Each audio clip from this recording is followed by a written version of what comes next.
Well, the satyr bit off a piece of Eggo, including the stick that he toasted it on. I just wish we could move faster. He chin-pointed to Nico. I don't see how this kid is going to last one more jump. How many more will it take to get us home? Reyna shared his concern. In only 11 days, the giants planned to awaken Gaia. Octavian planned to attack Camp Half-Blood on the same day. That could not be a coincidence. Perhaps Gaia was whispering in Octavian's ear, influenced his decisions subconsciously.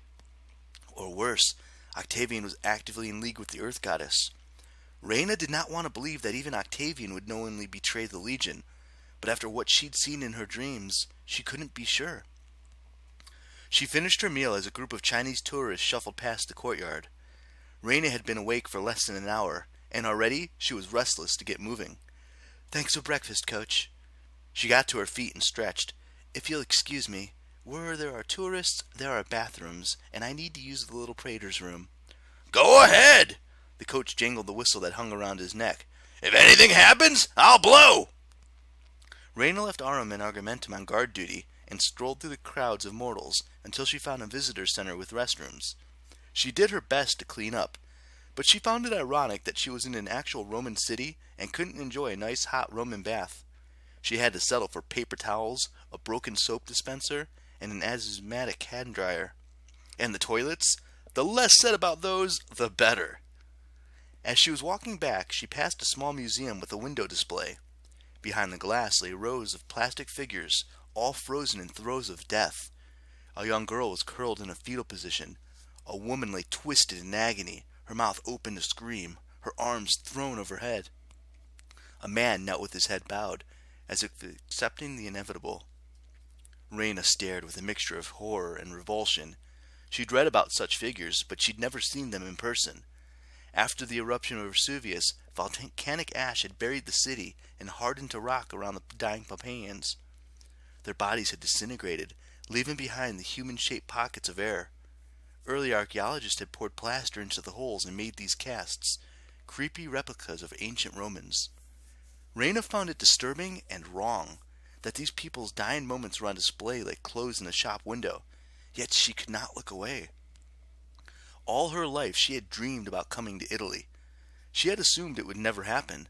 The ancient lands were forbidden to mortal demigods. The area was simply too dangerous. Nevertheless, she wanted to follow in the footsteps of Aeneas, the son of Aphrodite, the first demigod to settle here after the Trojan War. She wanted to see the original Tiber River, where Lupa the wolf goddess had saved Romulus and Remus. But Pompeii? Reyna had never wanted to come here. The site of Rome's most infamous disaster, an entire city swallowed by the earth. After Reyna's nightmares, that hit a little too close to home. So far in the ancient lands, she had only seen one place on her wish list, Diocletian's palace in Split. And even after that visit had gone the way that she'd imagined, Reyna used to dream about going there with Jason to admire their favorite emperor's home. She pictured romantic walks with him through the old city, sunset picnics on the Paparets. Instead, Reyna had arrived in Croatia not with him, but with a dozen angry wind spirits on her tail. She'd fought her way through the ghosts in the palace. On her way out, griffins had attacked, mortally wounding her Pegasus. The closest she'd gotten to Jason was finding a note that he'd left for her under a bust of Diocletian in the basement. She would only have painful memories of that place now. Don't be bitter, she chided herself. Aeneas suffered too. So did Romulus, Diocletian, and all the rest. Romans don't complain about hardships. Staring at the plaster death figures in the museum window, she wondered what they had been thinking as they curled up to die in the ashes. Probably not, well, we're Romans, we shouldn't complain. A gust of wind blew through the ruins, making a hollow moan. Sunlight flashed against the window, momentarily blinding her. With a start, Reyna looked up. The sun was directly overhead. How could it be noon already? She'd left the House of Fawn just after breakfast. She'd only been standing here a few minutes, hadn't she? She tore herself from the museum display and hurried off, trying to shake the feeling that the dead Pompeians were whispering behind her back.